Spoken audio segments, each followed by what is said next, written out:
Okay, we've got a tragedy in Dallas. I wanted to tell you about it. It happened tonight.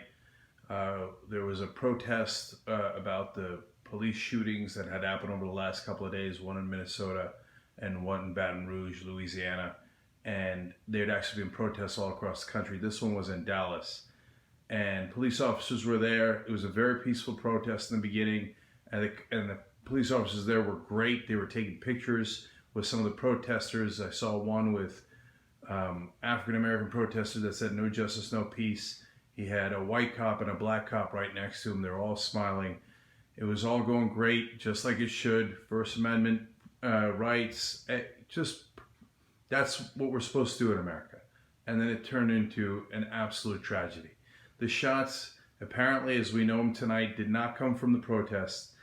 They were snipers in what they call an elevated position, and they ambushed the cops. So now we don't know who they are. Don't jump to conclusions. In fact, the police put out a picture of an African American guy in camouflage, smiling in the streets with what looked to be some sort of weapon on him. And they said that's a suspect. He turned himself in and said, no, wait, that's me. And now they said, okay, he's not a suspect, he's a person of interest. So it's super important for everybody to have calm nerves in a situation where it is super understandable for people to be enormously agitated, to say the least. There's 4 officers who've been killed, 11 who've been shot. They all have families. We've got to be for nonviolence. The whole point of protesting the police is so that there is less killings, not more killings.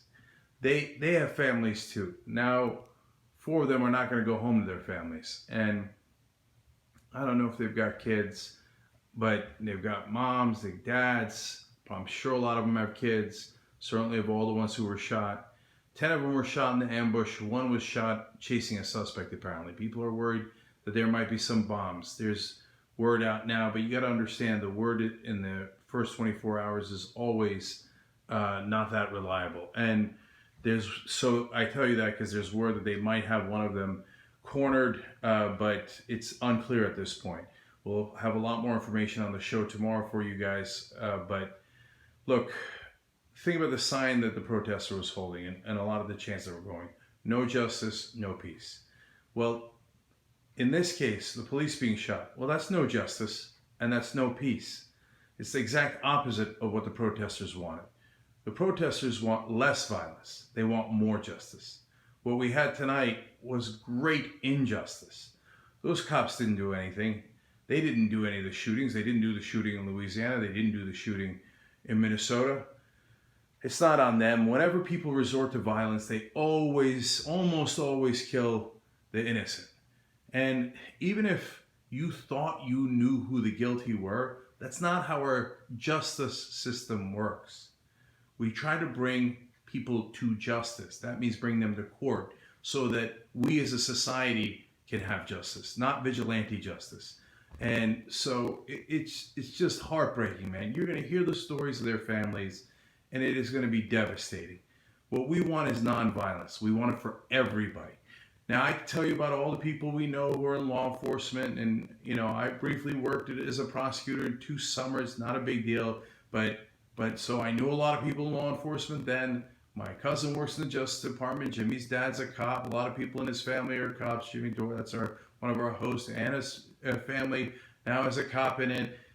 But we don't have to go through that. They're human beings. We want less death. What happened tonight is an absolute tragedy. And now people are going to react, and I'm afraid some are going to overreact. What we need is for everybody to bring their tempers down. Look, I know how frustrating it is on both sides of this, right? And if you had a family member die because of one of these police shootings, you're enraged. Now, if you had a family member die when one of these police officers died, you're enraged. We get it. I get both sides of it. One of the things we try to do on the Young Turks is try to get everybody to see one another's perspective. So a shooting like this is a tragedy, not just for the police, it's for all of us. All right, we have got to get to justice, and we've got to do it together. We'll give you more on tomorrow's show as soon as we know more. That's at 6 o'clock, of course, and we'll see you there.